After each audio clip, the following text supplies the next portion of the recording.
Hello বন্ধুরা, good morning, Radhe Radhe. তোমরা সবাই কেমন আছো? আশা করছি ভালো আছো। আমি কিন্তু আজকে একদমই ভালো নেই, শরীর খুব খারাপ। তো সকাল সকাল যেহেতু বাবা মা ওষুধ খায়, তো সকালবেলা বাবা প্যারাসিটামল খাওয়ার আগে ডেটটা একটু দেখে নিল, এক্সপায়ার ডেট কবে আছে। তো এই ওষুধটার কিন্তু এক্সপায়ার ডেট খুব তাড়াতাড়ি, আগস্ট মাসের 2025। তো বেশি দেরি নেই আর, কয়েক মাস পরেই কিন্তু ওষুধটা এক্সপায়ার্ড হয়ে যাবে। তো বাবা ওষুধটা খেয়ে এখন কাজে যাবে। আর আজকে না সমানে সকাল থেকে বৃষ্টি, দেখতে পাচ্ছ আমার অবস্থা। আমি ঘুম থেকে উঠে দাঁড়িয়ে রয়েছি, কিচ্ছু ভালো লাগছে না, শরীর খারাপ। ওই যে ফেস ওয়াশের একটা ফেস ওয়াশের বোতলটা আর হাতে ব্রাশ। এখন আমি বাথরুমে যাব, ফ্রেশ হব, তারপরে তো দেখো আমি ওখানে পোজ দিচ্ছিলাম। শরীর খারাপ হলে কি হবে, পোজ আমাকে দিতেই হবে আর ভিডিও আমাকে করতেই হবে। তো এই যে এখানে চেয়ারে এসে বসলাম, কারণ এত পরিমাণে আমার পেটে ব্যথা করছিল, কোমরটা পুরো ফেটে যাচ্ছিল। কি হয়েছে বুঝতেই পারছো, গার্লস প্রবলেম হয়েছে। তো দেখো ওয়েদারটা দেখো, কি একটা বিচ্ছিরি ওয়েদার, আমার তো খুব ঘেন্না লাগছে। অ্যাকচুয়ালি কি বলো তো, মেঘলা দিন আমার ভালো লাগে, কিন্তু এই রকম একভাবে চিপচিপে বৃষ্টি আমার একদম ভালো লাগে না। তো চলো দেখতে থাকো, কি আর করব। বলবো গাইজ, আজকেও সকাল থেকে সে চিপচিপানি বৃষ্টি, কাল থেকে তো অল্প অল্প ছিল, আজকে একদম ঝমঝমিয়ে বৃষ্টি লেগেই রয়েছে, ভালো লাগছে না। মেঘলা দিন ভালো লাগে, কিন্তু এরকম একটানা বৃষ্টি হলে আমার একদম ভালো লাগে না, বিরক্তিকর লাগছে। তারপর সকাল থেকে আবার শরীর খারাপ, করতে পারছি না। চলো গোপসোনাকে হচ্ছে একবার দেখে নিই। দেখে তো তোমাদের গোপসোনাকে দেখানোই হয়নি, তো আমি তো গোপসোনাকে এখন এক সপ্তাহ পুজো করতে পারবো না, তুমি তো বুঝেই গেছো কেন, কী কারণ, আমি আর খুলে বলছি না অত কিছু। তো তোমরা দেখে নাও আমার গোপসোনা কী করছে। গোপসোনা কিন্তু খাওয়া হয়ে গেছে, অনেকক্ষণ আগে খাওয়া হয়ে গেছে, এখন বেলা অনেকটাই বেড়ে গেছে।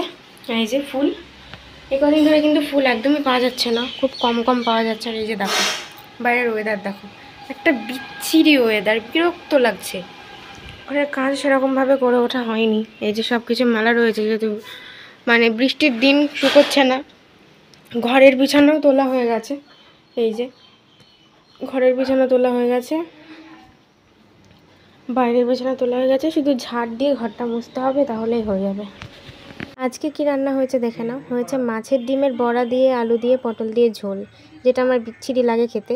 মাছের ডিম আমার একদম সহ্য হয় না। আর হয়েছে আমার ফেভারিট কচুর ডাঁটি। এই কচুর ডাঁটি আমার ভীষণ ভালো লাগে। মা বলছিল যে তোর হবেই না, একটুখানি হবে ভাগে। সত্যিই তাই, কচুর ডাঁটি তুমি যতই বেশি রান্না করো না কেন, রান্না করার পর কিন্তু একটুখানি হয়ে যায়। তো এই যে এখন চলো বাদবাকি কাজকর্মগুলো করা যাক। মা তো সকাল থেকে সব কাজই করছে। তো কাজকর্ম শেষ করে এখন কিন্তু মা পুজো দিতে বসে পড়েছে। আমি তো ঠাকুর ঘরে ঢুকবো না, ঠাকুর পুজোও দেবো না, ওই জন্য মাই পুজো দেবে আজকে, তাই মাই তোমাদের একটু ভিডিও করে দিল। এই যে প্রসাদে আজকে দেখো মা আম দিয়েছে, এই আমগুলো আজকেই কিনেছে। এটা কিন্তু হিমসাগর না, এটা সাধুল্লা আমের মতো।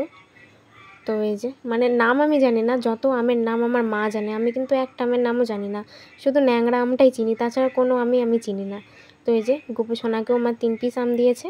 গোপুসোনাও দেখো কি সুন্দর বসে হাসি হাসি মুখ করে আছে। ওকে এত ভালো লাগে যখন ও হাসে, ভীষণ ভালো লাগে, যেন মন প্রাণ সব জুড়িয়ে যায়। আর একটা দিন যদি আমি গোপুসোনাকে না দেখি, আমার দিনটাই খারাপ যায়, সত্যি বলছি গাইজ। তো দেখো তারপরে বাবা মা কিন্তু খেতেও বসে পড়েছে। আমার তো খাওয়ার একদমই ইচ্ছে নেই, রুচিবোধটাই নেই, কিন্তু তাও মায়ের ভয়ে খেতে হচ্ছে। আর এই যে সেই কচুর ডাঁটি, কতটা টেস্টি লাগছে বলো, খেতেও কিন্তু দারুণ দারুণ দারুণ টেস্টি ছিল। ফোন থেকে এরকম লাগছে, আমি তো ভিডিও এডিট করার সময় আমার মুখ থেকে লাল পড়ে যাচ্ছে, এতটাই লোভ লাগছে। এই যে দেখো, তো বাবার কিন্তু বিশ্বাস হচ্ছিল না, বাবা ভেবেছিল এটা হয়তো কচুরলতি। অ্যাকচুয়ালি বাবা কচুরলতি খায় না, কিন্তু কচুরলতি আমিও খাই না। তাই বাবাকে বললাম তুমি আগে থেকে না চেঁচিয়ে আগে খেয়ে দেখো। তো বাবা খেয়ে দেখলো যে না, এটা কচুরলতি না, এটা কচুর ডাঁটি।